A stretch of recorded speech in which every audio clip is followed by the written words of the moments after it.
Let's see if we can get the audio working over here. Okay, we got some part of the audio working over here. Let me just make it a little bit better for you guys. Hope you all are doing all right. Happy Tuesday. It's another Tuesday. For us, it's just Tuesday. Maybe a little bit more than Tuesday now that we're all together over here. It's December the 5th. It's what, like we're at the end of the year, guys. We're here. We're at it.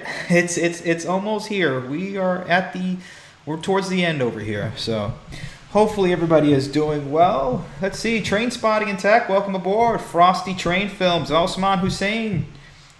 We got Adam. We got Raymond Goodrich too, the second. And we got a couple, 7 people here on Discord. Welcome everybody. So we got a lot of people here in the audience today. Well, it is a big day because Brightline West is becoming more and more of a reality now. We've been covering Brightline. We've been covering Brightline since it's been all aboard Florida, guys. It's been almost 10 years. It's going to be 10 years of this club coming next year. We've been all aboard all this time with when it was called All Aboard Florida under the Florida East Coast Railroad, and now it's Brightline, and now it's going to be Brightline West, the expansion between Las Vegas down to Victorville and then connecting into Los Angeles. So basically from Los Angeles all the way to Las Vegas, but it is becoming much more of a reality now. With $3 billion announced in funding by the Biden administration. And it's funny enough, it's a bipartisan group of lawmakers. Look, I'm going to be saying this. I'm going to be honest. I'm surprised that this is happening. I'm surprised, okay? Because we said that there's not going to be any solution from Congress, which technically it's not a solution from Congress. It's a privatized solution, getting some sort of a grant, which honestly, $3 billion for this is a much better deal than $3 billion being blown up in some sand heap somewhere else. So that's a much better deal. I think for us as Americans, I think we're tired of stuff blowing up in sand heaps. I think we should start building some stuff over here. And I guess in our own sand heap, our own sand heaps deserve some love here too. So why not? Why not? That's what we need. But yeah, this is a big deal. So let's go through this. This historic high-speed rail project will be a game changer for Nevada's tourism, economy, and transportation. Senator Jackie Rosen, a Democrat in Nevada, said in a statement, "It'll bring more visitors to our state, reduce traffic on the I-15, create thousands of good-paying jobs, and decrease carbon emissions, all while relying on local union labor." They have to play it from their perspective. I don't think there's a Republican quote in here, but it's a bipartisan deal. And honestly, we've seen this before from a lot of the congressional hearings, both Republicans and Democrats, two wings of the same crappy bird. At least they get together on this and they do agree that this project is a good thing. It is a good thing. And we also have to get a little bit on this because the minute you open up the comments over here, you know what's going to happen, okay? It's what, MSN Media? It's just like, like Yahoo News, since they got rid of the comments over there. You know who had to come in exodus over here into the comments. The best generation, right? The best. We're just gonna call him best generation. That's what we're gonna call him, best generation. All right, we're gonna call it that. But we'll open this. Speaking of sand heaps or trash heaps, we'll open this comments in a little bit and go through here because I was looking through this just before starting and. I found it quite interesting, but this has to tie in with everything else that we have to do tonight. I've picked only 2, 3, 4, 5, 6, 7 articles. 7 articles. So we're going to keep it nice, succinct, to the point. We're going to get there right on time. Hopefully within an hour, I'll be done, and then we'll let the audience speak. maybe before that. Let's get there. Let me see. Yeah, better than $3 billion for new freeway. That's exactly right, Renell. And we'll see what else we're talking about. Speaking of freeways and stuff like that. But yeah, look at this. Brightline estimates that the rail connection would eliminate 3 million car trips annually. The Brightline project is planned to run from a new station near the Las Vegas Strip to Rancho Cucamonga, California, where it would link with Los Angeles' existing regional rail system. The trip would take just under 3 hours. 3 hours versus what? It's 5 hours usually to drive. I mean, that's a big deal. And especially if you're coming from Vegas, I mean, you're pretty out of your mind at this point. It is scheduled to be constructed by 2027, just in time for the 2028 Summer Olympics in Los Angeles. We call this, history doesn't repeat itself, but it sure does rhyme. I think this is a good spot for Brightline to keep itself in, right? It's kind of burning its boat right here and saying we're going to be setting right here. We're going to get done before the 2028 Summer Olympics. And I think that's a good deal because if they're able to do that, it gives them a hard deadline to meet, right? Because if they don't have that, they're not going to meet. Now, when I say history repeating itself, the Japanese did the same thing with the Shinkansen. I know we keep bringing up the Shinkansen, but it's the only reason why we're talking about high-speed rail is because of Japan's Shinkansen. Okay, they got that done before the 1964 Tokyo Olympics, and they had been working on that since 1958. So they had to do all the engineering and everything by themselves. So we're talking about what, 6 years, and they were able to get it done about. So we'll get there. So we're talking about just 5 years away here. So it's halfway there, right? Because they already bought in 2021. They already bought the area for the station in Las Vegas. They already got the permissions for the right-of-ways along the highway and everywhere else. And technically, over here in the western United States, west of the Mississippi, it's very easy to go ahead and get, Bureau of Land Management land is plentiful. You can get it. Maybe, running in the middle of the highway. Sure. Again, I know some people have brought up the only problem with this is that it's not the train over here. It's all these other cars over here, right? And before you go saying, well, that's an Alstom, because I know some of you guys are going to say, that's an Alstom, that's not a Siemens, which, that's what they use already for Brightline down in Florida. Here, let's go to Brightline West over here. Okay, I literally just got this, the avatar is the same thing, but I just got this from the press kit at Brightline West. I think they're keeping themselves open, or maybe they're just using it. I don't know. It's up to whoever made the media kit over here. Let me just bring this up over here. There it is. So there you go. There's that train. So there you go. So it's not the only one, right? But check this out here. Can we go? No, I don't want to save it. I just want to see the image. Oh man. Okay, well, there you go. You can be able to see all that over there. But yeah, this is pretty nice. This is a big deal. It really is, because now you had Brightline already prove itself in Florida. It's continuing to prove itself, and now the big thing here is true high-speed rail with the new right-of-way. Completely brand new right-of-way. They're not reusing right-of-way. They're not upgrading right-of-way. It's completely brand new. 183 miles an hour, close to 200 miles an hour. This is what we're talking about here. This is probably going to be America's first true high-speed rail. And here's the thing: being constructed in 2027. Okay, let's give it another year, right? Because usually with these projects, we know it's never really on time, right? This one's a little bit easier to deal with because they're not, going through houses or farms like Texas project that's now dead. And Texas will have a cameo in this stream. Don't worry. It's going to be done before California's project, right? And California's project in the Central Valley is supposed to be done by 2029 or 2030 now. They keep upping the date. So, yeah, it's not looking... the minute this happens, people are going to ask, what is going on with California high-speed rail? Why did it take so long? And there's going to be questions. So until they start getting their act together, it's going to happen. But let's see. And Biden's going to be in Las Vegas on Friday, where he'll likely announce the project. So that's a good thing. Whatever we have to say about, Biden, I guess, his approval rating, not at all good.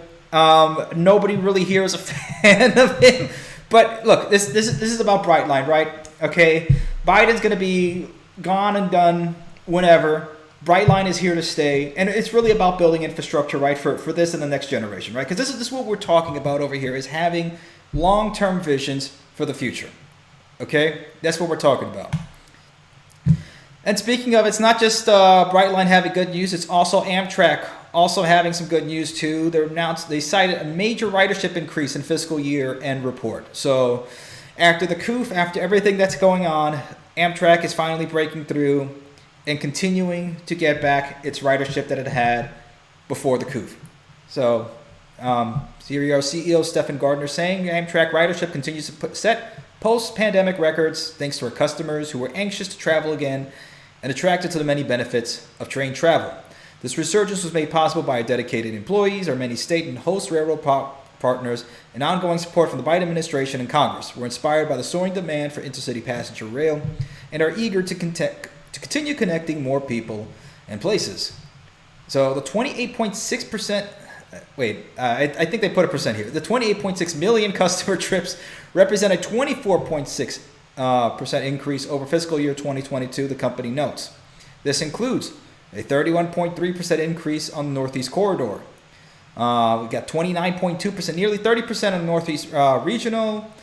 Acela ridership by 38%, and edged above pre-pandemic levels by 8%.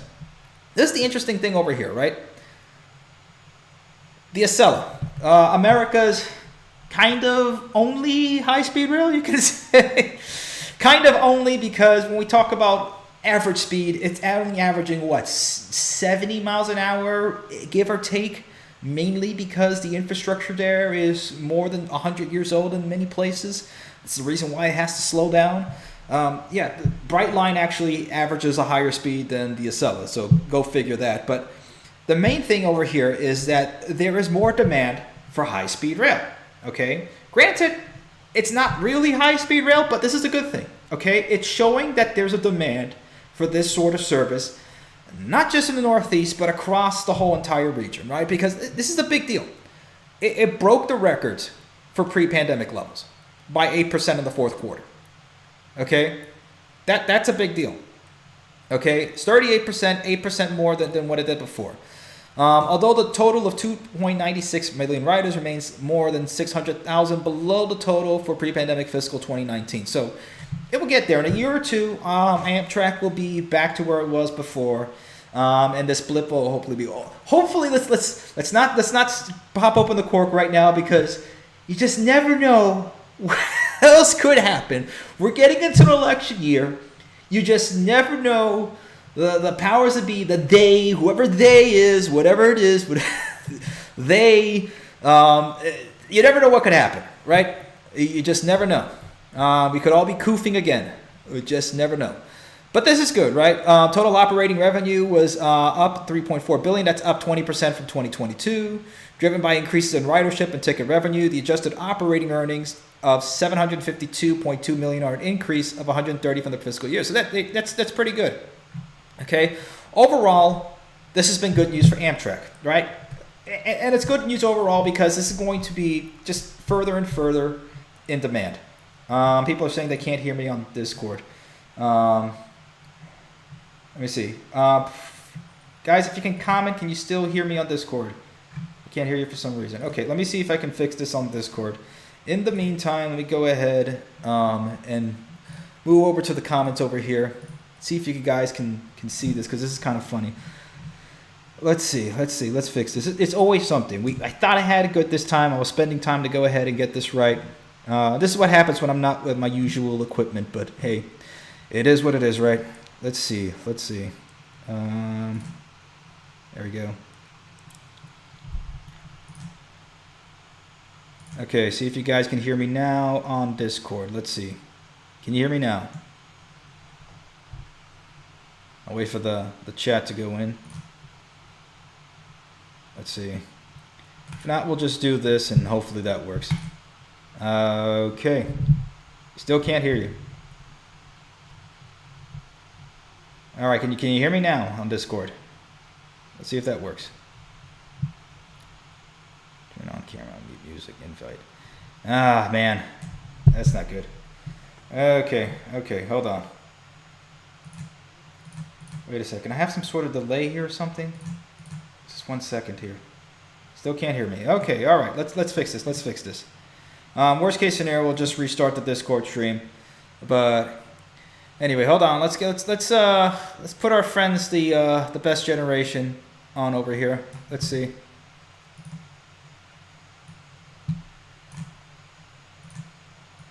There we go.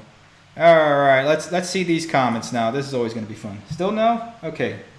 So everybody on YouTube can hear me, but not on Discord. Well, that's Isn't that funny? We're all using the same thing here.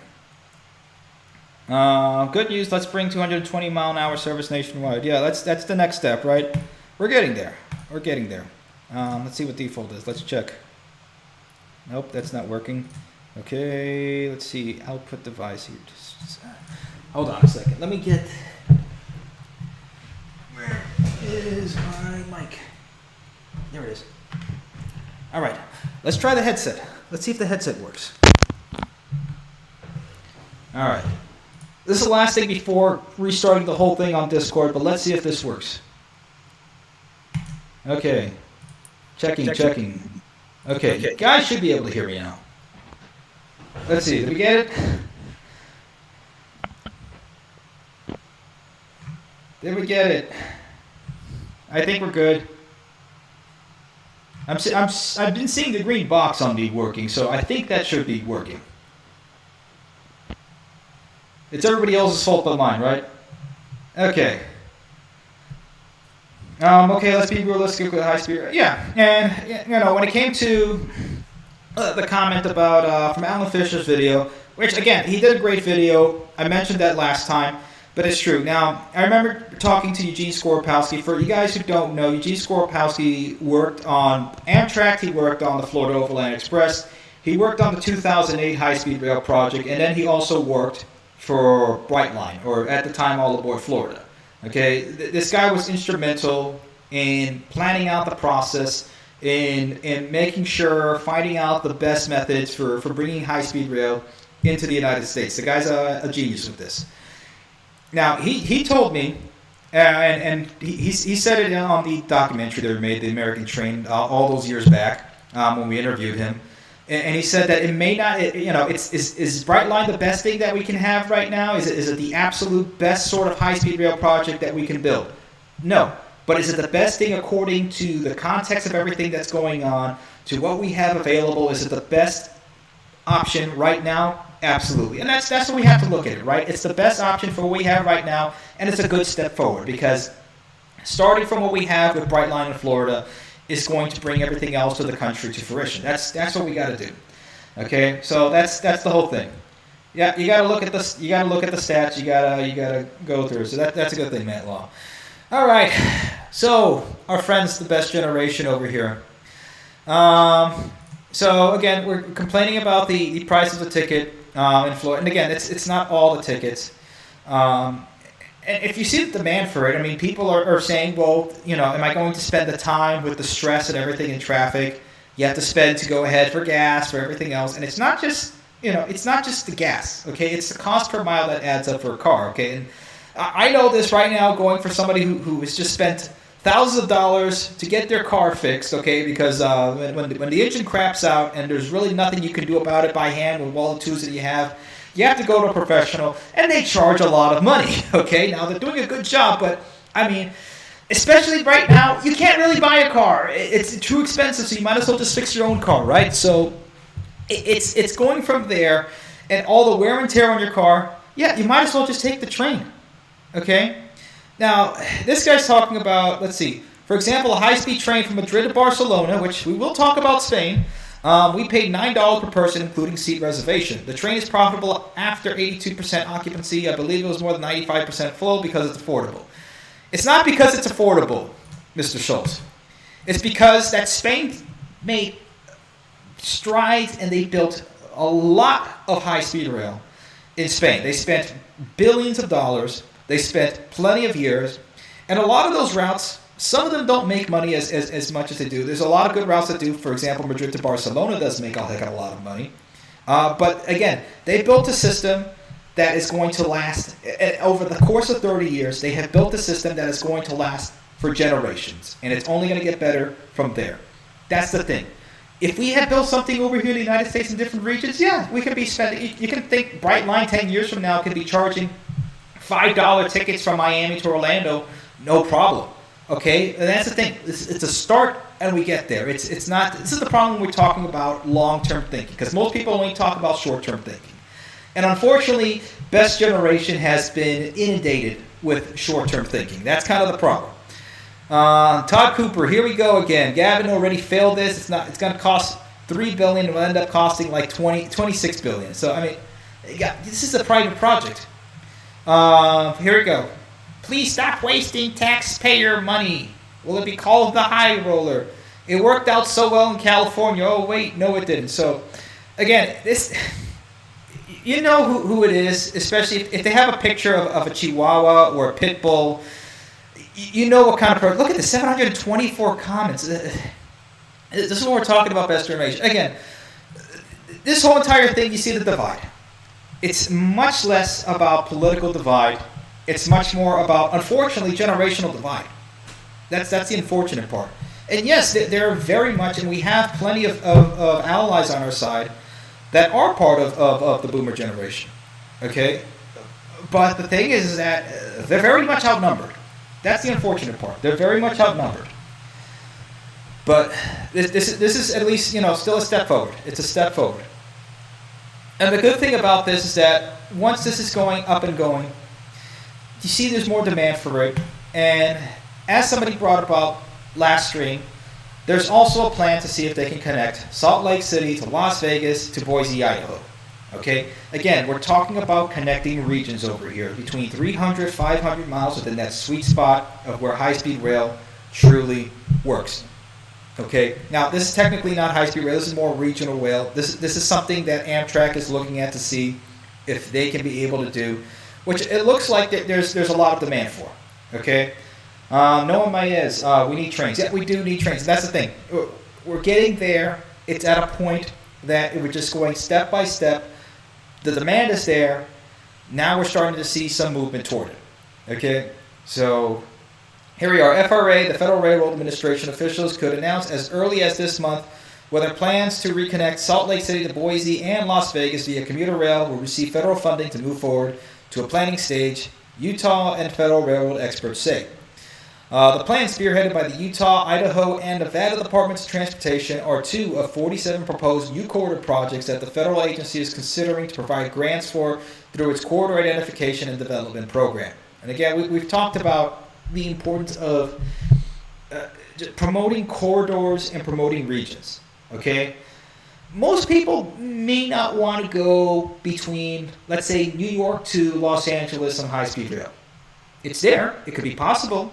They have in China to connect between, that whole entire country. We're talking about a country of the similar size. Now, definitely not a similar population, okay? We're talking about, 1.5 billion people versus about, we're at 350 million here within the United States, possibly more if, there's definitely a heck of a lot more people walking every day, as our president said, an unending stream of immigration coming in. So it's, it's what it is. But here's the thing, okay? With our infrastructure, the way that it is, how it's crumbled apart, there's really no way to get around in the best way possible, and that will be the next article. We need to start thinking about other options. And again, this is why rail is important, because you have now another option to go through. You have a third option, okay? You don't have to just stay between the false dichotomy of the car or the plane, the car or the plane, the car or the plane, or automobile transportation of some sort, whether it's by bus or anything else, which, again, all of it works, right? Having a plane, having airline systems and having those connections available between, 700, 800, 1,000 miles, that's what works. Because most people at that point, the market share is going to be much higher for airports and airplanes. And buses make great connectors within the cities, okay? You have, cars are great if you can be able to afford them, and if you want to have a car and you know how to drive, because that's another problem. There's a lot of people here in the United States don't know how to drive, okay? Fine, have a car. And if you want to take a train, let's have that option, okay? Because again, when we have more options, we free up the rest of the system, like you guys have said before, okay? One of the commenters here.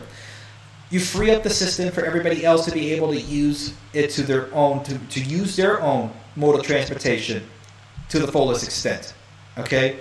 That's what it's about, okay? It's about using the most optimized form of transportation for whoever wants to use it. That's what we have to do.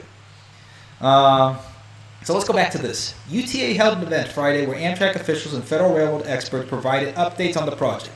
If the project receives funds and planning yields the desire to restore service, it could resume within the next decade. I think everybody's excited, Fox added. And that's Jay Fox, Executive Director of Utah Transit Authority, which is assisting the Utah Development of Transportation with Utah's application. So this looks good, right? And here you are. They have a meeting and everything over here. Okay, this is what I've been telling you guys, okay? When you see these sorts of things in your area, do what you can to get involved, okay? If you can be there physically, great. Okay, if you can't be there physically, but they have available some sort of live stream service or something like that, then get in on there, okay? Now, I would still be dressed with these live streams, okay, because that has happened before where people have not been, and they have cameras on, so just still, get involved somehow. Try to get involved. When you look at Salt Lake City, there really isn't any reason it can't be a transit center for intercity passenger rail. Not just long distance, but also state-supported service going up to Boise and down into Vegas. There's a whole market here that I think is not being tapped to. And this is by, who is this? Calvin. Whoever Calvin is here. Alex Calvin. Is it? Or which Alex is this? Certainly not not Alex from the channel here. It was the same last name and everything. Wow, that's funny. Amtrak's Director of Government Affairs. Who could have known that? That's just a big coincidence here. The Federal Commuter Rail Corporation doesn't have the same service as Utah at the moment as the California Zephyr, which runs from Chicago to San Francisco, normally passes through Salt Lake City in normal early morning hours. Ridership in and out of Utah's capital is decent considering the inconvenience of when it arrives and departs. And yeah, that's the problem with a lot of Amtrak services. Unfortunately, not Amtrak's fault, because Amtrak wanted to do what they wanted to do. They could be able to get hourly service if they wanted to. However, being how funding is tight and a lot of Congress, they'll go ahead and fund Amtrak 1 minute and not the next, depending on who's in there. And what's the priority at the time, too, because the other side, as much as they love Amtrak, whenever there's something happening somewhere, they will go ahead and funnel in money to that. Not to go ahead and give in too much details, but anyway, the thing is that with this, if Amtrak could be able to do that, that would be nice. Now, unfortunately, with a lot of services like the Hoosier Rail here in Indianapolis, the train is going to be coming in at weird times. It's going to be coming in at like 3 o'clock in the morning or 2 or maybe 10 or 11 o'clock at night. Not really accessible times and, I want to go ahead and take a train right now type of time. It's the thing. It's having that right amount of frequency and also timing, which Amtrak does very well in the Northeast. Okay, if you can have frequent service like that in the Northeast, yeah, that would be great. But unfortunately, Amtrak doesn't have that same amount of demand nor that same amount of support as it does in the Northeast. Okay, so that's all different. And of course, there's some other places like in the Midwest and the Chicagoland area that it works there too. But that's how it is. Amtrak's 15-year outlook, he explains, seeks to increase service to make more people across the country, to increase service to more people across the country. Its lack of service also includes other cities in the West like Denver, Boise, Las Vegas, and Phoenix too. These gaps could play in favor of the 3-states plan because it links up some of these underserved areas. What happens next? Should the 3 states receive the grant, they would begin planning right away. This includes early preliminary engineering and determining where potential stops and stations could be placed between the 3 cities, as well as train speeds, ridership projections, and cost analysis. It should take a year to complete this plan, he notes. There would be a need to create an environmental review. So, right, it's going to take some time, right? So, Calvin estimates it may take 7 years to go from planning to operation. That's a lot of planning. Meaning the service may resume in the early 2030s at the earliest. And that's at the earliest. So, when they say that, we know it's going to be mid-2030s to late 2030s. Hopefully, most of us will be around, right? But, again, there's demand for it, right? And certainly, this is a pretty full house. Okay, usually these type of conferences and especially commission meetings, most of the time they're not that packed. But when it comes to talking about, funny enough, when it comes to talking about passenger rail, they tend to get pretty packed. It's a contended issue, And look at the audience here. This is mostly, this is a younger audience, okay? Definitely a good mix, but you see some younger faces within that audience, okay? So there's some difference there, okay? This seems like a more normal audience. So the good thing about this is that there's demand, people want it, okay? Now, could it be better? It could be. It very much could be. And could there be a possibility of making that system instead of having it through Amtrak and possibly being leased through, I don't know what, through Union Pacific or BNSF in that area?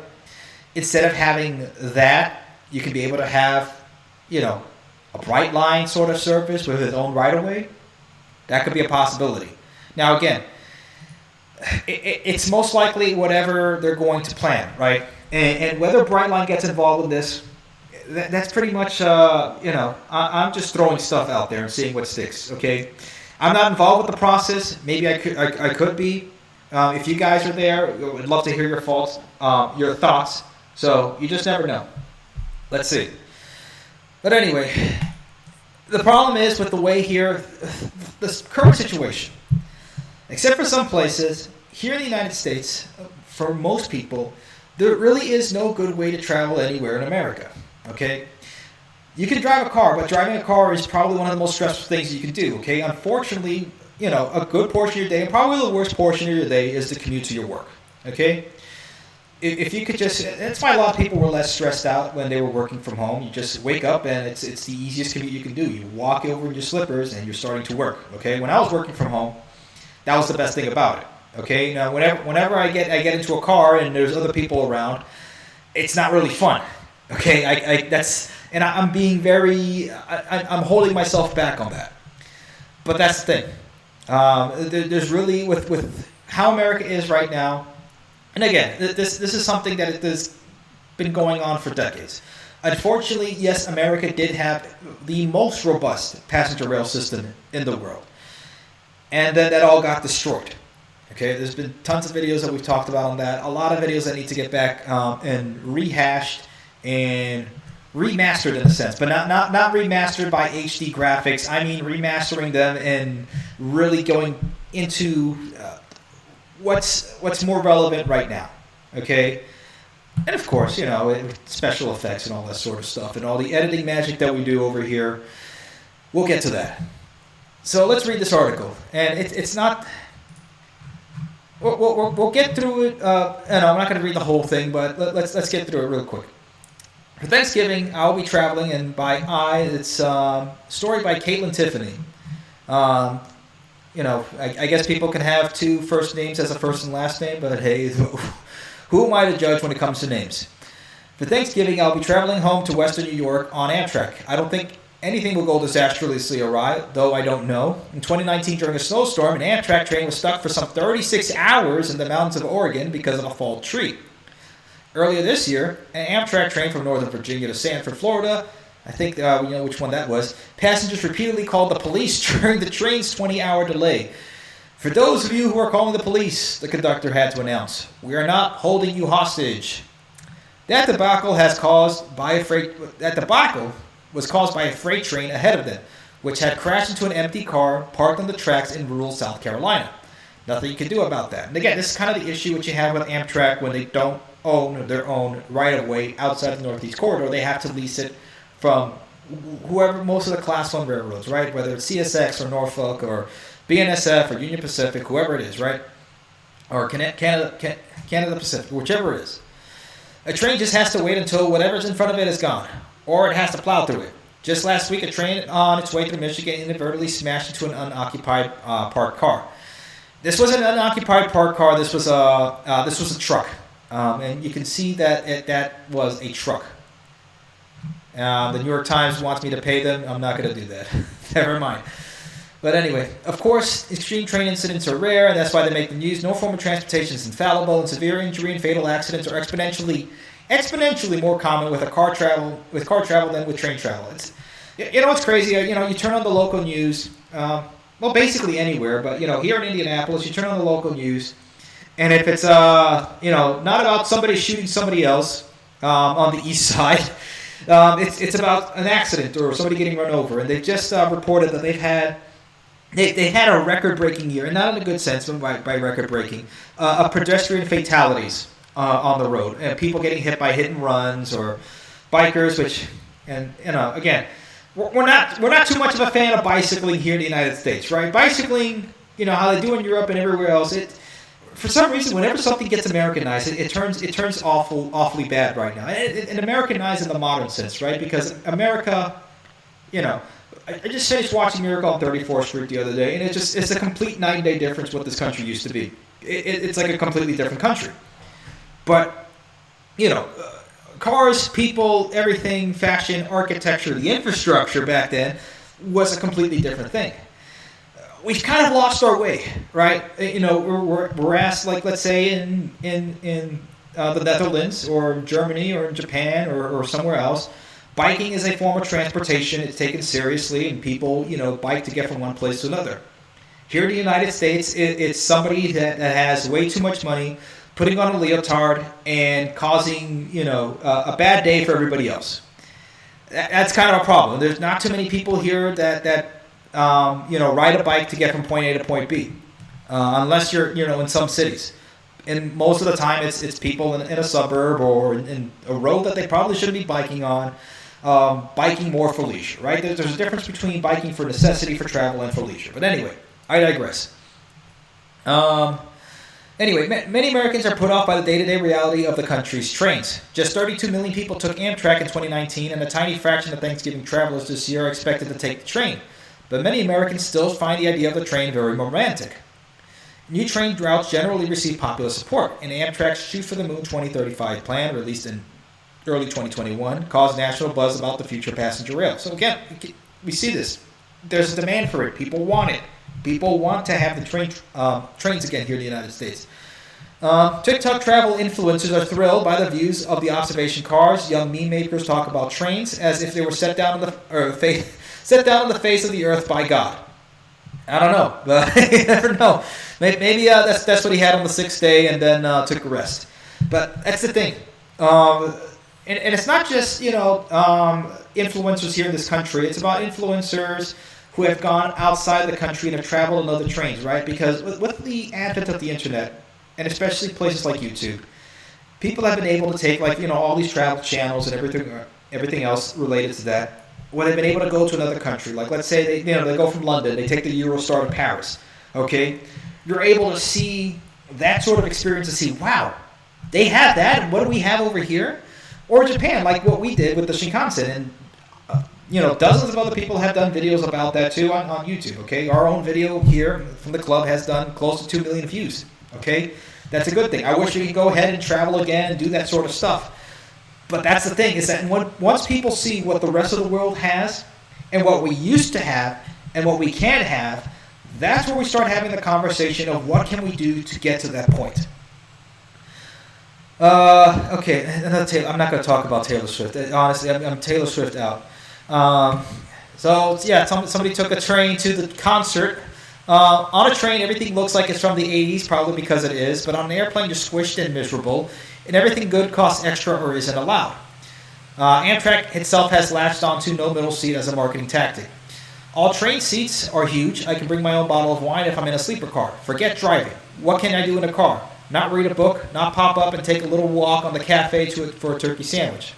So again, the experience of the train far outclasses anything else, right? In a car, you're stuck in traffic. Okay, you have to constantly be aware of what's going on, especially when other people are not aware of what's going on. Okay, you crash and it's your toast. Okay, for people who have to sit in the Amtrak, yeah. Look, I've done it when I've gone 36, 40 hours on an Amtrak ride between Miami and New York. Yeah, you get delayed, but at least you can chill and relax on the train, right? You have a lot of stuff you can do. You can eat. You can do whatever you need to. Please, you can sleep. Okay, it's low stress, and that's the thing with how stressful things are these days. Can't we just have something that takes a little bit less stress on us? And we know that now, that Amtrak is replacing all the trains, stuff that we've talked about before, which is good. Let me see. Others might say to keep dreaming. Amtrak has never not had problems. Amtrak was built with problems. The fact is that many American cities evolved after the invention of the airplane and the car. Not necessarily true. Most cities were built because of the train. Okay, and you can see that the way that cities used to be built before. Okay, they were here before the airplane. Okay, when did passenger flights really became mostly a thing? Post World War II. Before that, cities still existed. Prior to World War II, they were still very developed, very evolved before World War II. It was only after the highway system, again, you look at all these maps, and let's bring up a map. Let's say Detroit, before and after the highways. Let's bring that up.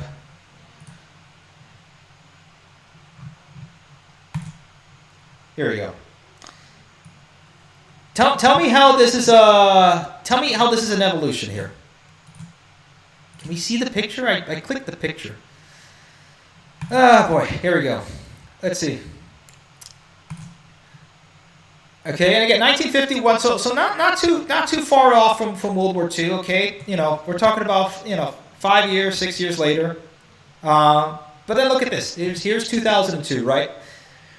Is this evolving? Is this an evolution over here?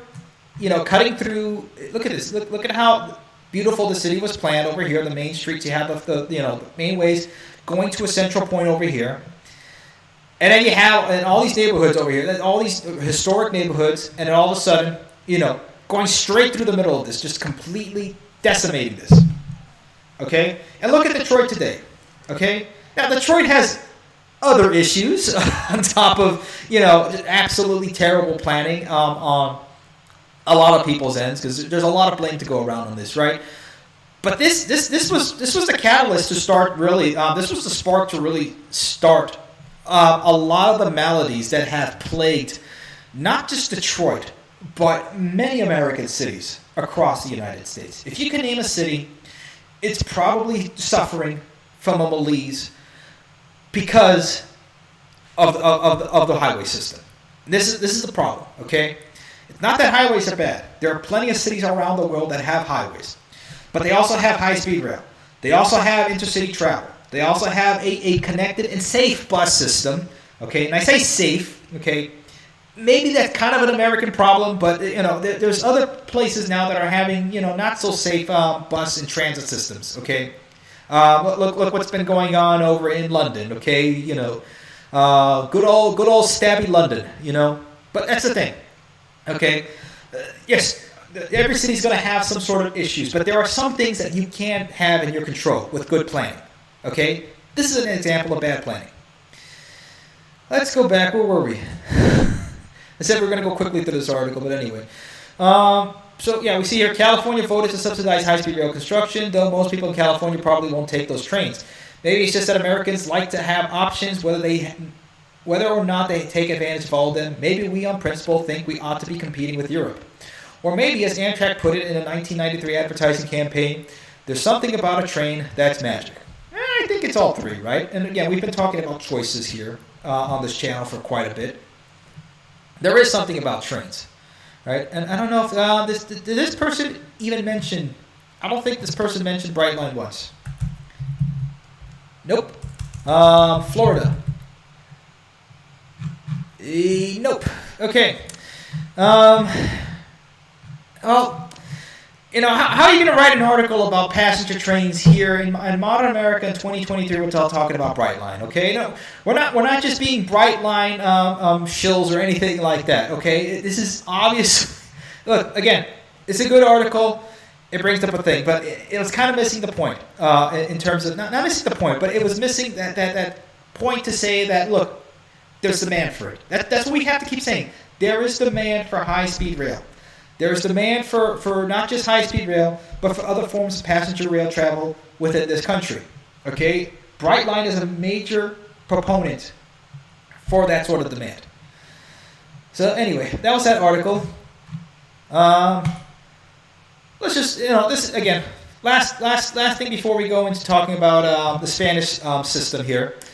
Okay, little fun thing since it's winter. Okay.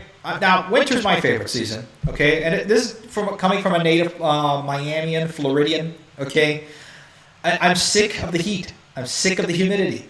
I like having seasons. I like that there's reminders that at some point, yes, memento mori, you're going to die. But at some point, yes, there's a springtime. Okay, it keeps people moving. Okay, because if people live in an eternal summer, you have that mindset of an eternal summer. But that's just me. I like having seasons. Okay, but look at this. This is pretty. This is beautiful. Okay, so from Denver, okay, Amtrak is having their Winter Park Express train again for the ski seasons. Colorado skiers are not only blessed with their mountains, but also Amtrak's Winter Express train, connecting skiers from Denver to Winter Park Resort each weekend. Tickets are now on sale for the 2023-2024 ski season, with one-way tickets starting at $39 for adults and $19.50 for kids. Operating every Friday, Saturday, and Sunday, January 12th to March 31st, the train will run 40 round trips this season. So there you go. Okay, see, people like the train. It's also, again, yes, there's absolutely is a romance about the train. There is something about train travel, okay? Because driving all this way or anything like that, there's probably no flights to there, unless you got all that Gucci money and you have your own your own private Cessna or Piper or something like that, and you just have to fly into the ski resort.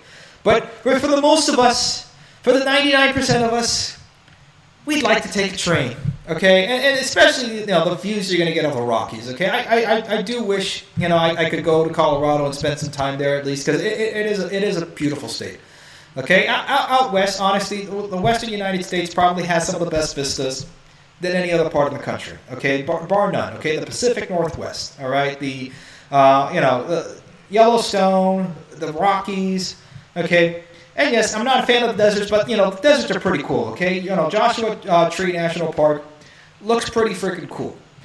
But it'd be better to go ahead and see this all by train. You could actually look out the window instead of just the whole entire time just making sure white knuckling through the whole entire time. Or you never know what's going to happen. We should put a commercial for a car. I'm gonna make that. We'll do. There's something about the train, and then we'll do. There's something about the car. With the car, you just never know. you just never know if somebody high on PCP and cocaine is going to crash and just sidewall you at 109 miles an hour, or if going 5 miles over the speed limit. The state enforcement, the protect and serve the state, comes to take you, or comes to charge you for going, because you're the lucky winner of the $200 or $300 extra tax on top of it. So there you go. But yeah, look at this. Look at that. One personal two carry-on items. You don't have to. That's This is not Spirit Airlines. You can take on your luggage with you without worrying. So that's pretty nice to have. Upper level, lower level. I will take, if you guys want to go in there, take the upper level. Because look at this. Look at that. Okay? You're not going to be able to see that in the car. Okay? You're not going to be able to just sit back, relax, have a drink, have an eggnog, have a beer, have a wine, whatever it is you want to drink, or have no drink at all. Have a drink of water if you're trying to get off of it. But hey, you can still enjoy it. Okay? Still enjoy the view. Again, there is something about the train. There is something about the train. But here's what we're talking about. Let's look at a country that has, all right, I know I've said this before, but before we get to what works in the country, let's talk about what happens when you keep failing. When you keep failing your own people, right? Texas mayor vocal about the need for passenger rail at House hearing analysis. Okay, this is 6 days ago in Austin, Texas. Okay, so for those of you who are not in the know, long story short, Texas had the chance of a high-speed rail project. It was called the Texas Central Railway.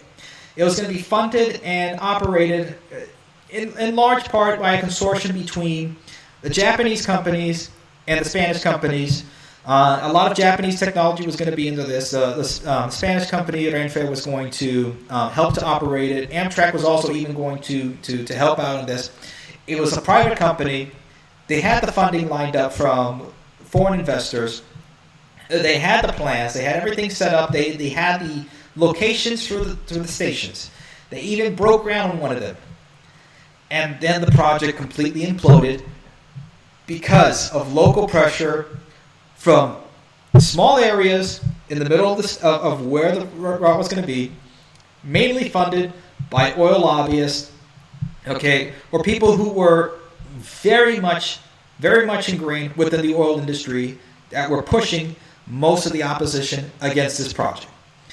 See, this is the thing that we keep talking about, is that it's an uphill battle, okay? And unfortunately, within this country, most of the forces that are against high-speed rail or any sort of form of passenger train are vehemently against it because it's going to break into their own line of profit, okay? We saw that in Florida, okay? You had the former president of American Airlines, Bob Crandall, publicly fronting $1 million and publicly, going against Brightline at that point, all aboard Florida. But again, you can see where the shills are, okay? We're not the shills. They're the shills. No, I'm not the shill. You're the soy jack. I'm not. I'm the Chad. Okay? The Chad Railway versus the soy airlines and the soy opposition and the oil lobby, right? Because here's the funny thing. Like, for example, we talked about nuclear energy here, right? And how the oil lobby back in the 1970s funded not just Greenpeace, but they also funded the Sierra Club and multiple other organizations to go against nuclear energy. Okay, so isn't that funny? Okay, the oil companies funding the green organizations to destroy probably some of the greenest energy that you can get, nuclear energy. Okay, France has the cleanest air in Europe, in continental Europe. Okay, and it's not because of coal plants. Okay, they have the highest amount of nuclear energy per capita. It works, okay? Oh, but the accident. You know how many meltdowns and how many people die from coal plants and everything else in the United States? Please. But here's the thing. You know and this is the problem when it comes to, and I'm all for solar energy, personal solar energy, if you can have it. But the problem is when it comes to alternative energy, like these massive wind farms, like these massive solar farms and everything else, is that funny enough, the three major investors into these sorts of alternative energy, BP, ExxonMobil, and Shell. Why would those three be going against that? Okay, because again, it's going against they don't want nuclear energy, right? They don't want like France or like other countries that have nuclear powered trains or nuclear powered electricity. But anyway, again, that's a whole other thing. That's a whole other thing. You know how I am about when it comes to nuclear energy. But anyway. Now, here's again, when we're talking about Texas, this is what happened. When you have an influence that is opposed to having this sort of service come to there, it's going to create a problem.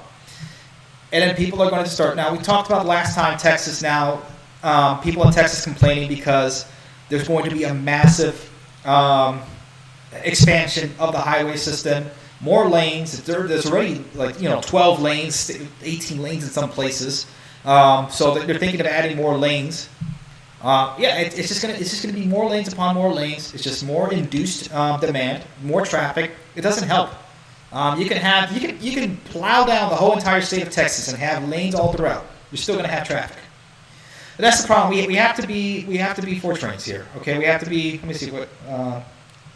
Georgy Zukov, quite a few environmentalists are for trains, but I don't like where the corridor is laid down. And that's the thing, right? We have to see what makes sense, okay? Because we're all for the environment here. We're all for having a clean system, a clean country, okay? And a place that we can at least pass on to the next generation afterwards, right? Because it's not just about using it, let me have my own, and then let me retire with my yacht, and the heck what the kids are doing, right? Like the best generation, before we even mentioned that, right? And again, it's not all of them, okay? But it's an alarming majority of them, okay? Let's put it that way. And that's something we have to learn not to do. So we're getting to that. Anyway, let's get to the article. Let's finish up over here, okay? Austin, Texas Mayor Kirk Watson expressed strong support for expanded rail service in the San Antonio, Dallas, Houston, Texas triangle at a hearing of the House Transportation Infrastructure Committee's Rail Subcommittee in Washington today at Wednesday, November 29th. Again, this was from a couple days ago. The session, however, primarily provided a platform for critics of the California High-Speed Rail Authority to repeatedly bash that agency and its projects. The hearing of the Railroads, Pipelines, and Hazardous Materials Subcommittee of the Subcommittee of the Subcommittee, Getting on the Right Track, Navigating the Future of Intercity Passenger Rail in America, was announced by Subcommittee Chairman Troy Nehls, Republican of Texas, just 2 days earlier. The 2-hour, 20-minute hearing and links to testimony are available here. The hearing begins 30-minute mark of the video. I did have like a link to go ahead and see that when it was happening, but again, I work. I got things to do, so I'll have to see the replay of it. This may make good for a video that we can probably go through. Also testifying in addition to Watson were Stacey Mortensen, Executive Director of California San Joaquin Joint Powers Authority. Okay, a whole bunch of people, right? But here's the thing. Let's see. Nehls held the high-speed rail authority's construction delays, beginning with his opening statement. While the California high-speed rail project shows the failures of poor planning and government incompetence, there are promising opportunities to promote intercity passenger rail responsibly. And this is why Brightline is such a massive project and why people on both sides like it. Brightline West's estimated $12 billion Las Vegas Southern California venture was cited by Ohanian, who claimed the now $128 billion Los Angeles-San Francisco California high-speed rail project is more expensive on a per-mile basis solely because it was publicly funded. It wasn't until Representative Mark DeSolano, the Democrat of California, pointed out nearly 2 hours into the hearing that Brightline did not face the California's project right-of-way land acquisition challenges. There's always some sort of excuse, right? But there's ways to make it better. Anyway, let's get into what's going on with Texas, right? Let's see. The sentiment was echoed by Watson, who reminded other politicians that Austin is the 10th largest city in America and is drowning in highway gridlock. With no one from Amtrak on the witness list, Watson received the bulk of questions that didn't involve high-speed rail. A rail research 22-page statement revealed his familiarity with the limitations of the Texas Eagles' daily 6-hour round trip from Dallas, reduced capacity, and on-time performance challenges. Watson mentioned that the state has applied to the Federal Railroad Administration's Corridor ID program on behalf of the Texas Triangle and pointed to Virginia's successful passenger rail program as an example of how critical highway congestion can be solved. However, Virginia has developed a dedicated funding system for passenger rail that neither Texas nor many other states possess. Mainly because they're close to D.C., right? That's it. That's the main reason Virginia was able to get all that funding for that. They're close to D.C. Everybody who works there is going to live in that area. They're going to be the loudest to complain. They're going to be the first to get whatever they need from the federal government, right? And everybody else is not going to really get anything from there. But that's the thing. There was a project. There was one. There could be another, but that's what it is. Let's go to a place where it has worked, where they have been able to take their time to develop a high-speed rail system. Against all the critics, against everything else, they were able to develop something, and this is what you get.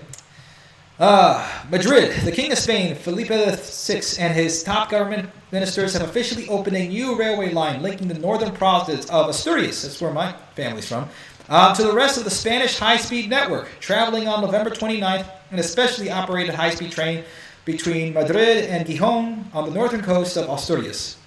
Regular passenger service began the next day, Thursday, November the 30th. The 31.25-mile-long new section of railway includes the 15.43-mile Pajeres-based tunnel, now Europe's seventh longest tunnel, built underneath the Cantabrian mountain range. The new line shortens the distance by rail between the cities of Oviedo and León by 23 miles, avoiding the old steeply graded and circuitous line over the Pajeres. And look at this map. Look at this over here. Look at the massive difference between what they built and this like initial D downhill section over here. I mean, they must have put on Eurobeat or something over here. This is insane. Look at this. It's like, oh man. So yeah, this was expensive, and this took them a lot of time because, again, going through mountains is a very expensive endeavor. Okay, it has been done. I mean, look at the Shinkansen. If you want to talk about a mountainous region, Japan is a very alpine region, and they have tunnels in plenty of places. Okay, so it takes a lot of time. Look at this. Twin bore base tunnel took 20 years beginning in 2004 and involved 5 tunnel boring machines working simultaneously, 4 for the rail tunnels and 1 for a 4-mile emergency access tunnel. Complex geology, high levels of water ingress from multiple aquifers delayed progress multiple times, and on several occasions, project opponents suggested it should be shelved.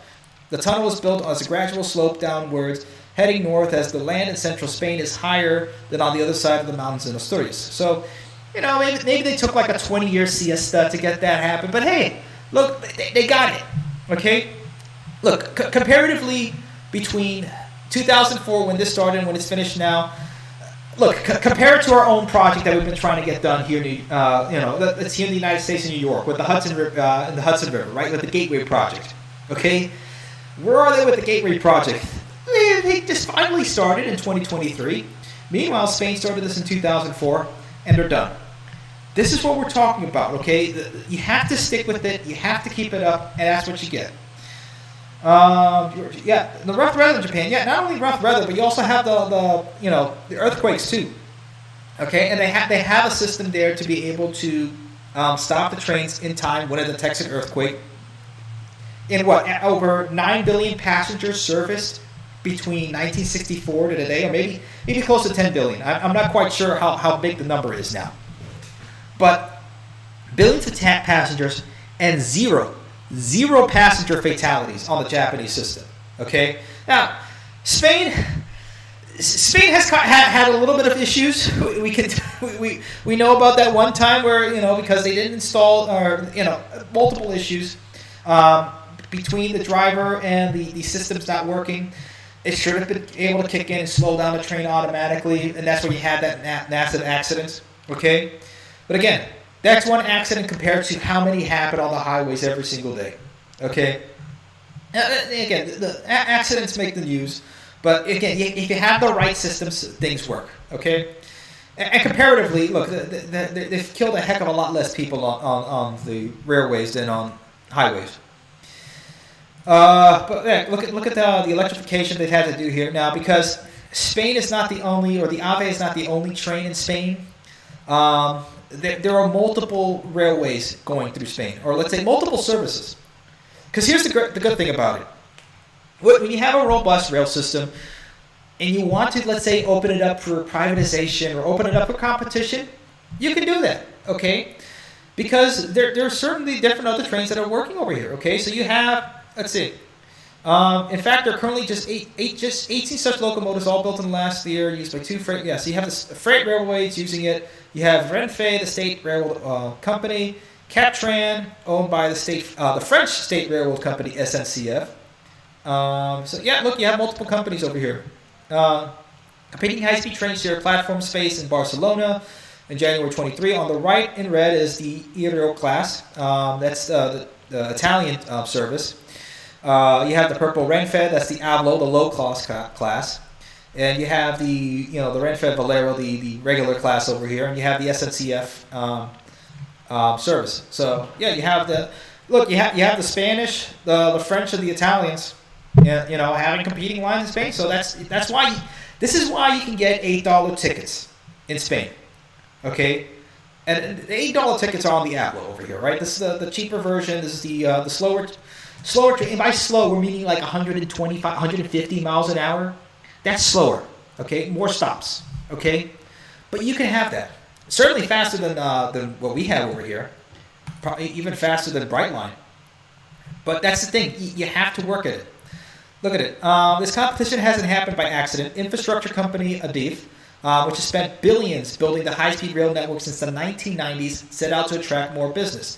Competing trains using its tracks have been good for Adif's finances, as every operator has to pay to use the tracks, which not only covers maintenance costs, but in the long term will pay off the cost of building the lines as well.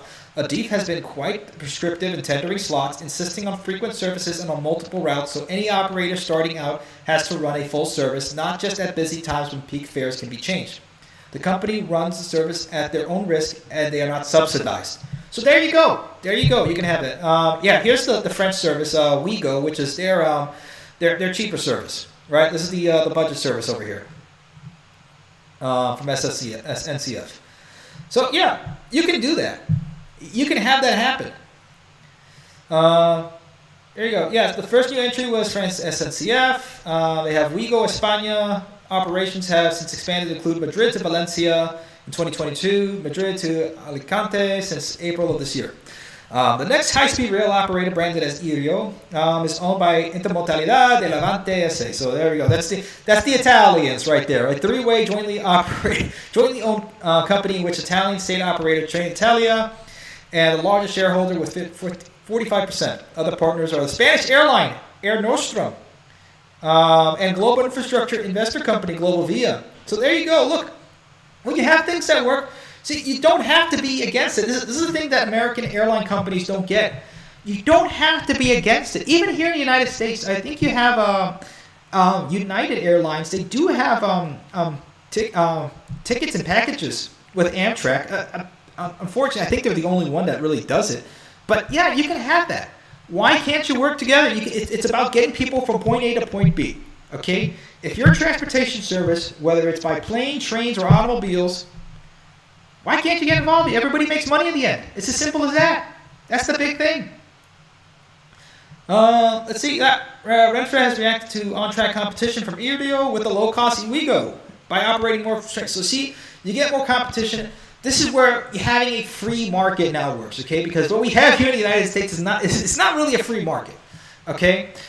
Isn't it funny that Europe, for all that we make fun of, has more of a free market when it comes to trains? The socialist trains of Europe has more of a free market than what we have here in the United States. But look at all the technology from here. Look at that. High-spec Frecciarossa, 1,000 trains built by Hitachi in Italy. There you go. See there. Jobs in your own country. Okay. There you go. You can have that. Like we have here with Siemens trains that are being built for Brightline and now for Amtrak too, because Amtrak was the kid that was told by Brightline not to copy their homework. They'll make it look like they copied it, and they're basically just copying it almost word for word. But it works. Look at that. For track owners indeed, the competition is paying off. Revenues from track access fees were up 44% in 2022. Generating profits of around $200 million. That's profit, not loss. Profit of $200 million. By early 2023, around 1,000 high-speed trains were operating each day in Spain. 1,000 high-speed trains. Could you imagine that here in the United States? And we're talking about Spain. Spain's what? The size of maybe Texas? Let's let me see. Spain. Where's that map? Comparison size. We're running a little over time here, guys. Don't worry. We'll open up for comments soon. Where is it? Compare countries with the simple two. Here we go. All right. Let's bring it here. Okay. Let's say Spain, right? Let's bring Spain. Yeah, Spain's about the size of Texas, right? Look at that, 1,000 trains. Imagine 1,000 trains. Look at that. Let's talk about the Texas Triangle over here, right? We're talking about Dallas, Fort Worth, Austin, San Antonio, right? Houston. There we go. That's the Texas Triangle right there. There we go. That is the bulk of where. That's why Spain works, right? This is what we're talking about.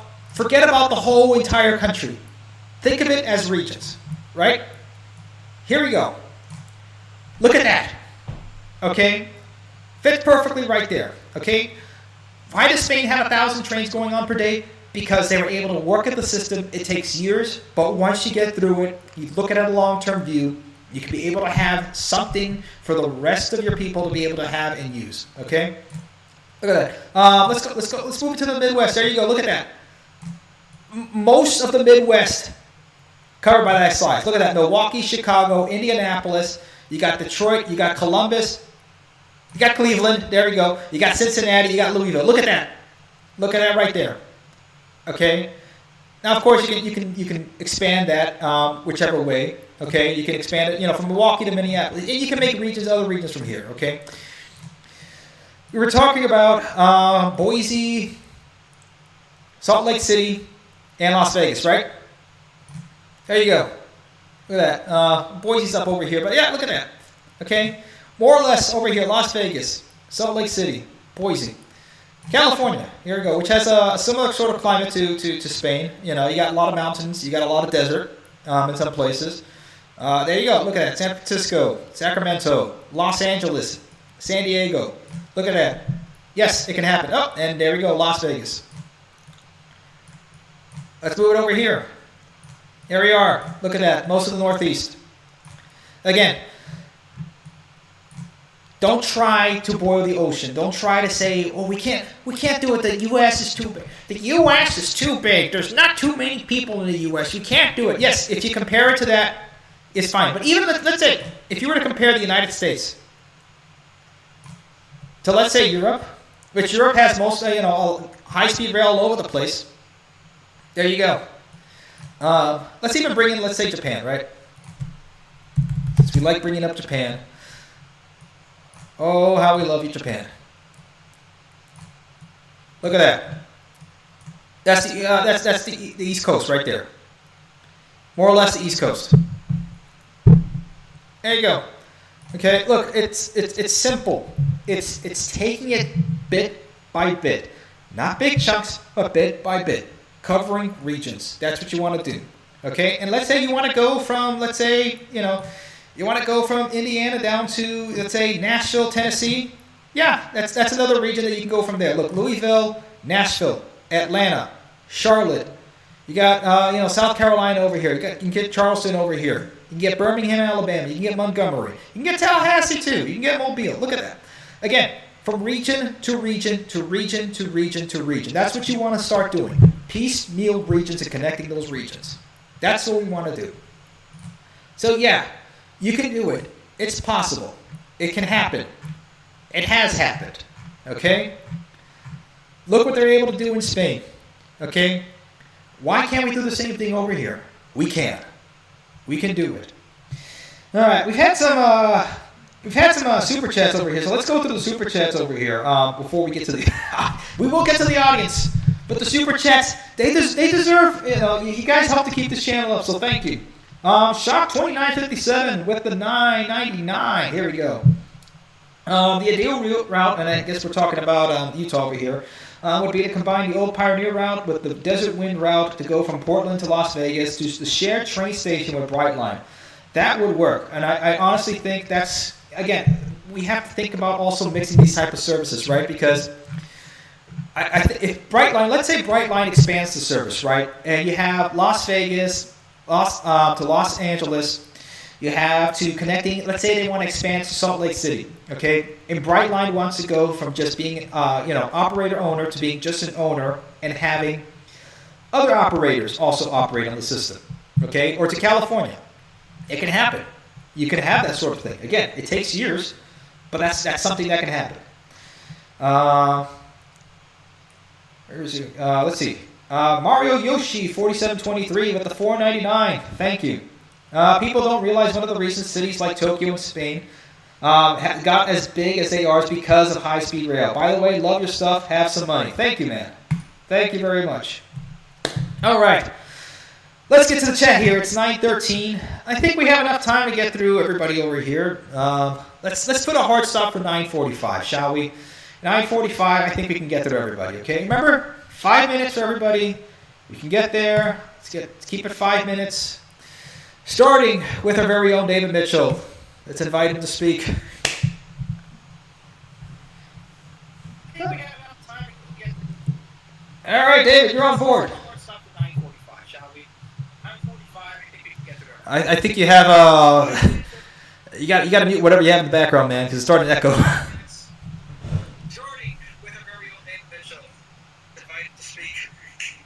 Right.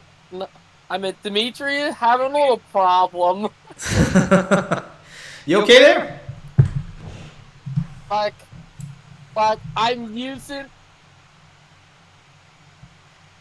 David, can you hear me? I'm using it because we cannot hear you on Discord. Okay, we still can't hear me on Discord? Dimitri, having a little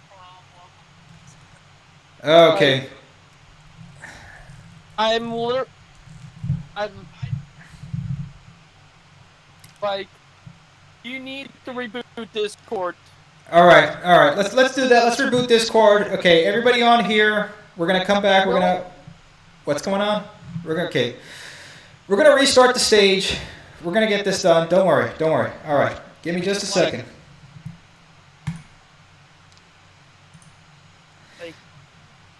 All right. So we're gonna restart the stage over here. Let's try this again.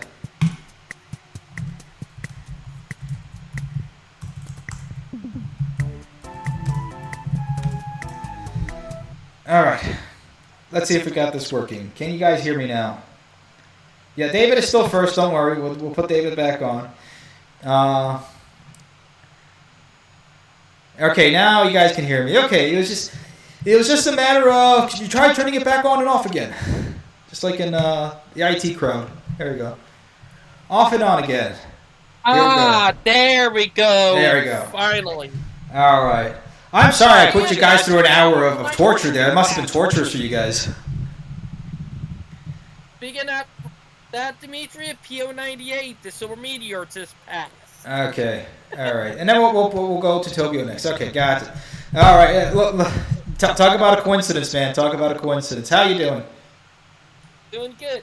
Have you seen the new G6 trailer today? Oh man, how long has it been since the last GTA title? 10 years. 10 freaking years. 10 years, man. 10 years. Oh man. I'm glad that they have here be a Brightline, you know? Wait, do they have Brightline in the game? In Vice City? Vice City is based on Miami. Yeah, I know Vice City is based on Miami, but do they have a Brightline train? Maybe they'll call it the Smile Line train. Like remember in GTA 4 was the Statue of Happiness instead of the Statue of Liberty. By the way, I still think GTA 4 was. Then again, I'm an older. I'm a millennial. Okay, so I'm gonna say the game's in my generation. Okay, Modern Warfare 2 from 2007 is still a hell of a better game than Modern Warfare, whatever garbage that they're putting out. But anyway. Now, I will bring up Battlefield 1 was a pretty good game. Yeah, that was like the last good Battlefield. But anyway, Let's get back on track over here. I wish we had a war train like in Battlefield 1, but let's get back on track over here. Anything you have to share? Well, from last live stream and the live stream before, and you brought it up and did live stream about who would be against rail. Like when it came to commuter rail and high speed rail, both are the same problem with the people who are against it, because I know for a fact that when we tried doing commuter rail here in Toronto, trying to give people an ideal, they said, "Now we chopped it down. We're going with a BRT."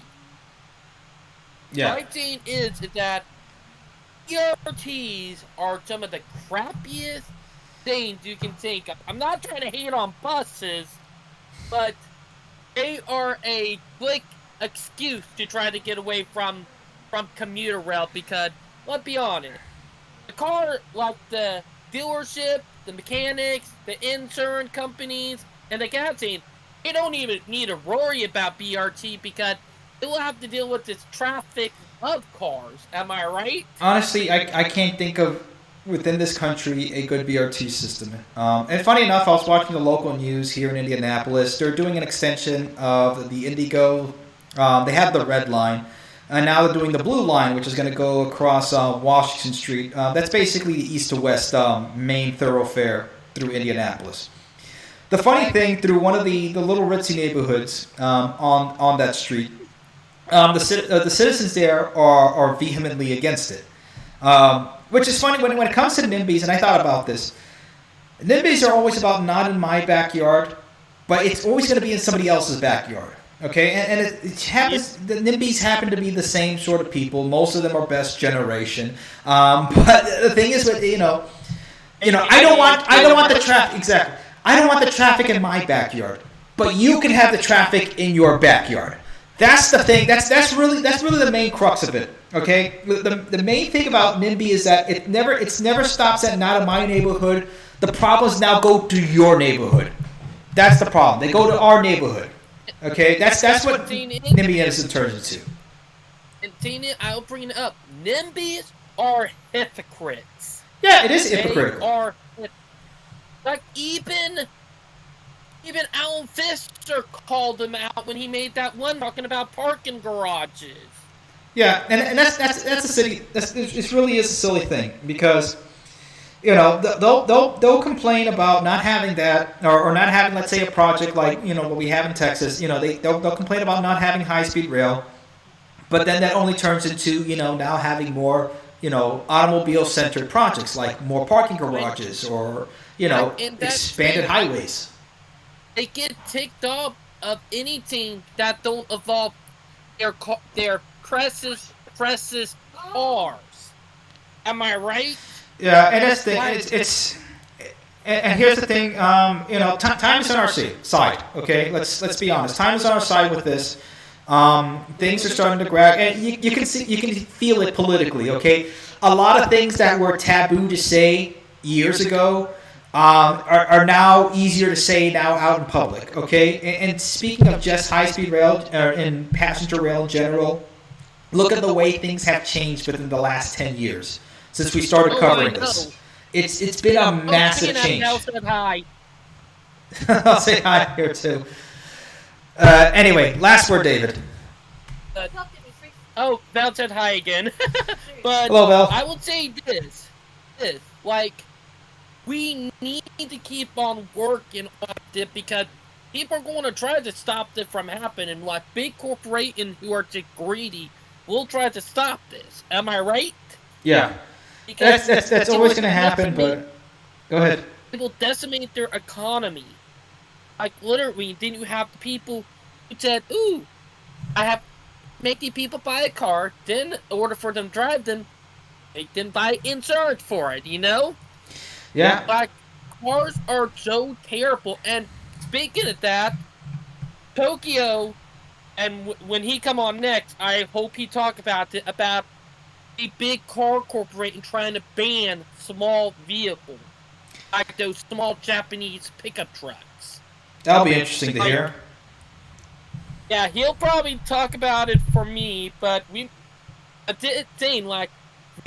literally allow the big corporation that have car run over everybody and make it out there. Let's not forget the Vanderbilts.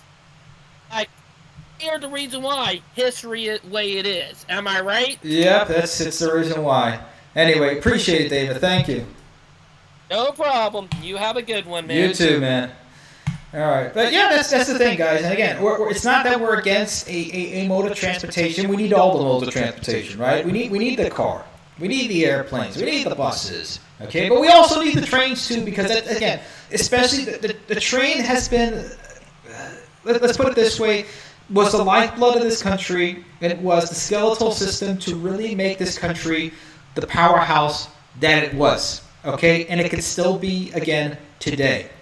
But we have to understand and realize that these sort of short-term systems, like having a car or having airplanes, again, there's nothing set in stone like with having a rail system that can be able to move people in a much quicker, much easier, and much more efficient manner than any other form of any sort of transportation system between the most normal distances that most people are going to drive. Or long distance positions.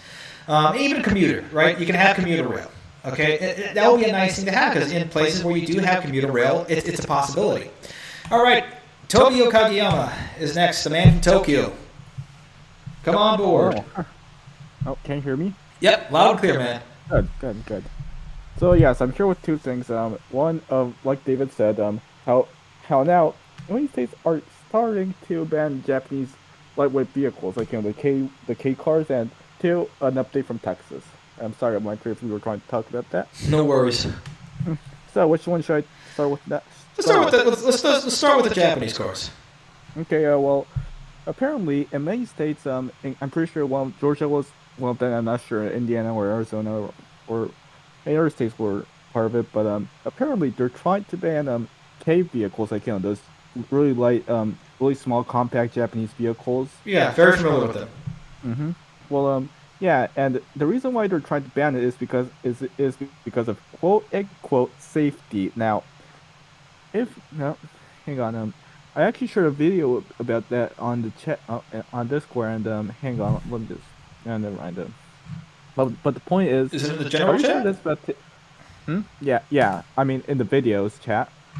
So yeah, it's a shorts, and yeah, See if I can find it. yeah, Coming up it's here. pretty recent. Okay. I think I've seen this one. This was on TTFL or whatever that channel. Hold on, let me bring This this has up. been really Let's see if I can full screen this on the other side over here. Hold on. Funny enough, I saw this today. Let's This see. has been really grinding my gears lately. A lot of states are trying to ban these small imported Japanese trucks. Now here in the US, you can import any vehicle that's 25 years or older, but several states are really pushing back against folks registering these small, useful little trucks. Now they say it's safety. I don't buy it. This is no less safe than a Vespa or a motorcycle, and it's So are you able to no watch less it? safe Yeah, we're watching than it a now. Model T Ford, which you Oh, can register good, in all yeah. 50 states, and has a steering wheel which is ready to impale you. And it's arguably more safe than a lot of trucks they allowed to register in Texas that are 9,000-pound dualies with these huge aftermarket front bumpers. I think the funny thing is that there's one that he compared it to a modern truck. Okay, and you have this monstrosity next to it, and the bed is the same size on the K truck. Yeah. So it's like here's the thing: most people in the United States don't buy a truck to actually do truck things with it. They buy it because of an ego. Okay, and it's not just me saying it. Yeah, it's studies saying it that 90% or a ridiculous number like that, 90% of people don't even use their truck bed once in a year. Don't even use it. And yeah, like in the video, he said that he said that it's really great for agriculture too. I mean, for farming too, which shows that many people are just using trucks for like that. You know. Yeah. And it works in other countries. It's not like they don't have cars in other countries. They do. They just, you don't need something that's just, massively over bloated for no good reason. Right, and I'm pretty at this point I'm pretty sure we could talk about the main thing, about why they're trying to really ban these trucks. Is it really because of safety, or is it because of, let's say, a man behind the curtains? It's definitely been man behind the curtain sort of thing when it comes to this. We talked about the streetcar conspiracy multiple times on this channel, Right. And that's really the main issue, right? Is that again, we don't really live in a free market here in this country, because if there was a free market, you'd be able to get a car. You don't have to wait for the 25-year import ban or anything like that. You could be able to bring one of these little K cars in here, and look, for most people, this is actually cheaper. I mean, Toyota sells cars like this that are similar now, not based on the Hilux platform, that is, new, $13,000 in 2023. Unfortunately, you can't buy it in the United States of America because it doesn't pass regulations here. Okay, it only has, it's like 30 or 20 something miles per gallon for a truck. It's just as safe, and not safer than most other trucks that are, you'll tip over on and everything. So it makes no sense. It really is. Anyway, man, what's the next thing we got? Well, the next thing is an update from Texas, which is, I guess, a sort of good news about TCR. Yeah. Go ahead. Did I say it? Yeah, absolutely. I remember back in August, when the Amtrak and Texas Central submitted their applications for the FRA grant together. Yeah. Apparently, according to Dallas Morning News, they're going to have the answer this month. So hopefully, and I really mean hopefully, we'll have some good news. And on New Year's Eve, we can finally say it's the year that we finally beat the NIMBY. So yeah. All right. Well, so hopefully let's hope this is good news, and Texas Central Railway comes back from the dead somehow. You never know. We could have the resurrection here. Right, and to be honest, I won't really call it a death, but I really say it's more of a coma. I would say, all those lawsuits back. Yeah, I would say that. Now let's put it this way. It's what's really dead is the Hyperloop. That's right. Dead. It's not the Hyperloop. PCR is still kind of a coma, and apparently, California too. I'm pretty sure they have a broken arm or leg. So yeah. Yeah, and it's going to be like the resurrection over here of TCR, and all the oil companies are going to be like blinding their eyes and running off away, and that's what we're looking for over here. Here's the truck I was talking about, the Toyota Hilux Champ, bare bones, $13,000 truck. Yeah, this is cool. Heck, if I had this available right now, I would have gotten this rather than fixing my car. Look at this. Look at all the stuff you can do with this. This is much more affordable than any car here, and it's much more useful. Bare bones interior, not any all the the stupid screens all over the place and everything like that. And you can get a manual too. Look at that. This is cool. I'm gonna put this on the channel. But yeah, this is the type of stuff that we could have in this country, but unfortunately we can't. Unfortunately, we cannot. Mainly because of the big three. It's really the big three in this country, mainly GM, and Ford and Stellantis. Man, that name, I can't stand that name. Chrysler. We'll keep calling it Chrysler. They're really the ones making the rules in terms of regulations. I mean, like they did in the 80s. They couldn't beat the Japanese companies. If you can't beat them, get Reagan to ban them. If you can't beat them, ban them. That's basically what they did. Which I should say, it's really I'm pretty sure the negative and the bad part of capitalism. Now, don't get me wrong. It's not like that. I'm really against capitalism and I'm a communist or something. And to be honest with you, I hate communism. But same here. I really just think that I don't know. We should have a more open market, like you're saying, like whether it's high-speed rail, commuter rail, or just basically anything in this country at this point, because even Disney, even in this entertainment industry, Disney is just Disney is just a huge monopoly in that thing, and it's, to be honest with you, just ridiculous. Like, right, and it's not serving the people, it's not serving the families or anything like that, because having going to Disney now, it's not really family friendly anymore. And on top of that, it's just it's expensive for a family to go. So is it really serving the families, or serving the interests of the corporations? That's really the issue. Is that we have to find it's a market that it's not to be serving the corporations nor serving the state. It should be serving the people. That's what it should be doing. Yeah, because if you watch South Park, it's kind of more a saturation, like. Because if you remember the episode where Randy tries to go to China, it kind of shows that, I remember that. Yeah, how companies are how companies are just trying to break into Chinese market and just follow the local regulations so that they can have the local share over in China and just have all the money instead of all the money that we could have over here in the United States. Yeah, never ask. You can't ask Disney about their Black Panther poster in China. But anyway, man, it was good having you on. Appreciate it. Thank you, Tobio. Me too. Thank you very much for having me. Take care. Yeah. Take care. Alrighty. Let's go to the next one. M, or whoever the full name is over here, because Discord wants to truncate it. You're on. Can you hear me? Loud and clear. How's it going? Doing really well. Let me just start the timer so I don't go over. No worries. Yeah. All right. Going on the more of flight side of the conspiracy, once you actually dig into the numbers, you realize a lot of the flights that can easily be replaced with rail would make the airlines much more profitable. Like for one example, it's about $300, $350 per person to fly from Seattle, Washington into Denver International, but it's like $400 plus to fly from Denver International over to Aspen on the other side of the Rockies. So you're actually spending more money to fly a shorter distance that can be replaced with rail just so you can get to the ski slopes a lot sooner.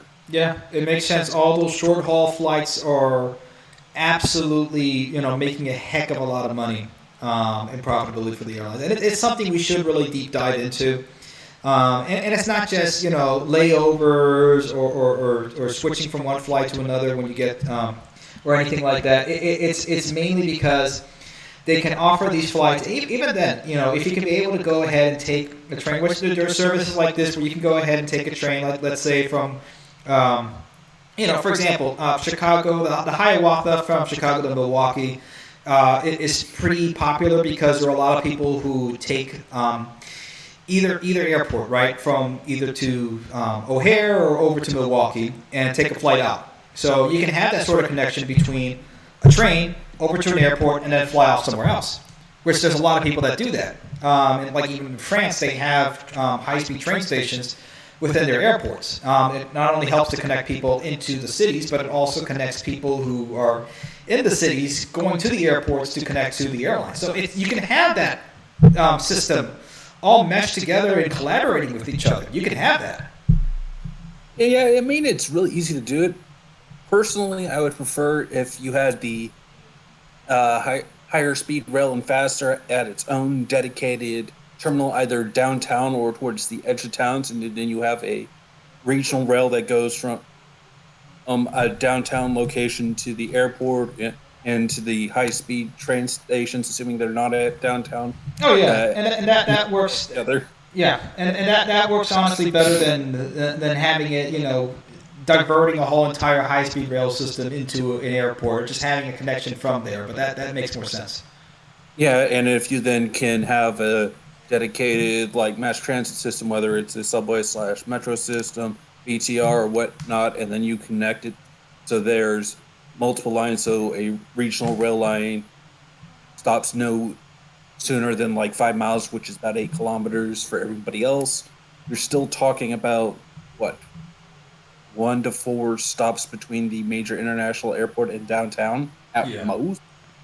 So it's hey, sorry, honey, I took the regular line instead of the express line, so I got home a whole 20 minutes later than I would have normally. Yeah. But even still, many of those flights, say the Denver to Aspen line, even though they cost so much to run, they're still a money drain for those airlines. So at most, all you're doing is saying, hey, we need to build up flight hours for the new guys. So, yes, it's a pipeline for new pilots, but a single train can take over 5 to 10 of those flights a day. Yeah, and there's different ways. Honestly, again, the biggest, the places, or let's put it this way, the times where the pilot's going to be most engaged are going to be takeoff and landing, right? Because once you get in the air, you turn on autopilot, you keep your eye on it, right? Because it's not like they just turn it on and flick it off and then, light a cigarette and just, sit there or anything like that. Yeah, you have training, so I understand that part. Yeah, exactly. For how many, hours I put into Microsoft Flight Simulator 98 and 2000, all those years ago. But yeah, I get it, man. But anyway, anything else you want to add? Yeah, for the last 30 seconds, I would say the best way of dealing with the NIMBY part of the situation is just have them ask the questions, and like any good salesman, ask them simple questions like, you want these kind of benefits, but you're not willing to pay these kind of costs up front. Yeah. But don't pay those costs up front. All you're doing is delaying this conversation that we're having one generation. Exactly. And even if we agree right now that it'll take 10 years from the time the thing is open to the time it pays back, all right? How long does it take to build out? Yeah. If we 20 years, okay. If we assume that everybody in the audience is above average, they'll live 85 years. So that means anybody that's 55 in the room or older will not live long enough to see it built out and see the most benefit. So they're going to be the hardest to negotiate that out. Yeah, exactly. They're already at the tail end of everything. They don't want any sort of interruption in their life, so they might as well do what they can to stop it and to heck with everybody else, right? Yeah, so it's just asking the question of, do you want to have this as your last gift to generations after you, or would you want to be known as the people that stopped it for a full generation? Honestly, with a lot of when I talk to a lot of people, the opposition when we were helping Brightline in a lot of these commission meetings, they didn't care, and that's kind of the issue. Is that it's kind of morally bankrupt, right? Especially when they've lived through. it's like you're dealing with people that are. You think of it like a hardware software, right? It's older hardware. You can't really update the software anymore, right? It's like you put in anything more than Windows 98, and it's going to slow down, right? It's not going to take Windows 10. And God forbid you try putting something like Linux, because it's never going to even try to touch that, because that's too much for it. No, it's too newfangled for me. So it's like you're just going to have to, you know what? It's some people you can try. Some people have a little bit better hardware. They got a better motherboard on there that you can try to load in some new software and refresh them on it. But with some, it's just not even worth the effort. You're just going to have to, you know what? We'll just wait it out. That's fine. TikTok. That's all. It's just, it's sad, but it's what it is. Okay, yeah, I don't want to hold you up for No the worries. next Brightline fan. All right. Take care, man. Appreciate it. All right, bye. All righty. Brightline fan. Let's invite you to speak. We got 2 more speakers. We should be able to maybe 9:55 if we can keep everything in motion here. Let's see. I got to be a little bit better with the time here. All right, Brightline fan, you've been invited to speak. Make sure you guys, if you're coming on board, you got your mic working. Everything's in good order. There's no loud noises in the background. No cryptids making any creeping noises. No audio feedback. None of that. Just make sure everything is working. No toilet noises. None of that. There we are. Brightline fan is on. Hello. How's it going, man? It's going great. I've heard that Brightline West is about to begin. Well, construction is about to begin. Oh yeah, yeah. It's at this point it's a done deal. It's happening. So basically, I've heard that Amtrak has some problems lately. Like right now, I wanted to talk about this last week. They're looking for eminent domain for Washington Union Station in Washington D.C. Yeah, that I've heard about the problem with that, and then the owner of the state or the current whoever owns the lease right now doesn't really want to give it up. That's been an issue. Honestly, I do think eminent domain should go over to Amtrak since there's the one owning and operating it. I think we need to get to a point where we're looking at what works in other countries, right? Like, for example, in Japan, the private companies that operate the railway, like let's say JR West, JR Central, they own not only the railways, the stations, but they also own the real estate within the area as well. And the same with like Hong Kong and like some places in Europe too. I think it's honestly easier and better, and it makes more sense. So you just have one person taking advantage of everything in there and making sure that they can do what's best for it. Because if you have something like, for example, like Chicago Union Station, and again, Chicago Union Station is jointly, if I recall correctly, somebody correct me if I'm wrong, but it's jointly operated by Amtrak and the station itself, and it's not really the best thing, right? Because they're not really working together. And unfortunately, Chicago Union Station, it could be a heck of a lot better, but it's not. But then you have something, let's say, for example, like the Oculus over New York, which is brand new, or let's say Grand Central Station, which has its own operators. Again, you have to find an operator that works. If an operator is not going to work with Amtrak, and Union Station in Washington, D.C. has been really slowing down, you need to find somebody else to take advantage of that. Yeah. There's another take. I dislike the idea because the Union Station in Washington D.C. is actually a historical building. Oh yeah, it has some historical significance. So this could be possibly another Penn Station if I'm looking at it correctly. Right, and then at this point, it's not going to become another like old Penn Station. It's not going to be demolished because it's on the National Historic Registry, right? And that's the bittersweet part about Penn Station. It kind of sacrificed itself.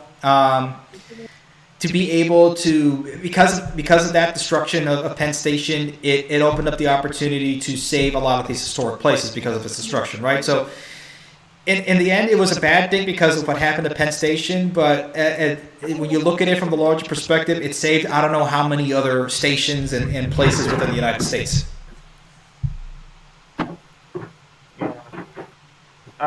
Yeah, I agree with that. Yeah. Anything else, man? You got one the last other minute. thing, yeah, I got one last minute. One last thing is that CSX had the derailment vote last week. I didn't know if you noticed. I know I heard about it, but like at these points, like derailments and accidents and all these sort of stuff is just sort of blurring into my mind right now. It's just like there's just so many things happening. It's like, you know what? It's just another day. Was that the one with like a chemical spill or something on that too? Or Yes. Yeah, I think I recall that one. East Palestine. Yeah. Yeah, it's like another East Palestine. Yeah, and that's a video I've been really trying to focus on right now, and it's kind of a big one of like, you know, another East Palestine is inevitable, and it's mainly because of precision scheduled railroading and the lack of any sort of direction to really rein in the absolute greed of some of the Class 1 freight railroads. That's kind of the issue. But anyway, man, I appreciate you coming on here. It's been an honor. All righty, take care. All righty, let's see who's next. Let's see. Okay, we'll bring Grand Trunk Line. Okay, let's try to keep it quick, guys. Let's try to keep it quick. Hello? Grand Trunk Railway fan, you're on. Hello? Ooh, Can you hear me? I hear you. All right. How's it going, man? I'm doing okay. All right. Anything you wanted to share or question? Like Amtrak restoring the Desert Wind in the Pioneer Corridor. Yeah, no, It's pretty that's a really big thing because, you know, again, it's opening up those regions to have another sort of option, having that regional rail and hopefully it looks like there's a lot of buzz about it. It looks like it's a good chance it can happen. I have been to Salt Lake City before. And I've been to the Union Station in Ogden, Utah, just north of the city. It's a beautiful, beautiful station. Oh yeah, no, and again, it's you know, we have so many beautiful stations around the country, and it's just, you know, it's a shame that some of them are not getting used as much as they should be. But yeah, like for example, like the Denver Union Station, right? Since we're keeping around the same region of the country, you know, look at what's happened with that, because before in the '90s it wasn't doing so well, and now they were able to fix it up. You know, bring Amtrak in at more reasonable and more frequent time tables, and also really redo the station so it's more of a destination in itself. And even if you're not taking a train, you would love to go ahead and see the station and go there and take time. You know, it's like, for example, like, you know, Grand Central Station in New York, since we talked about that before, right?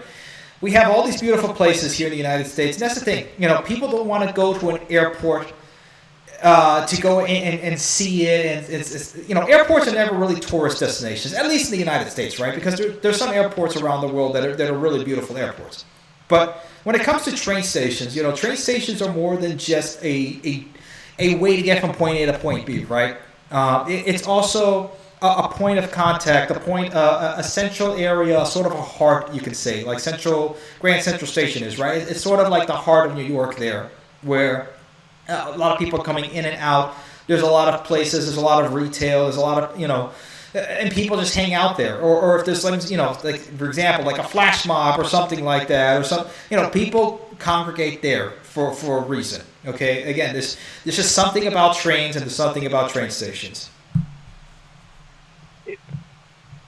It's currently the one in Ogden, Utah is currently a museum, but it's going to change. Yeah, and let's hope that happens. I mean, again, you can still have the historical significance, but you want to have a historical significance where it's still changing history, right? It's still making history today. It's not just there to serve as just a museum, but it's also there to serve, a grander scheme and still build itself out. That's what we want.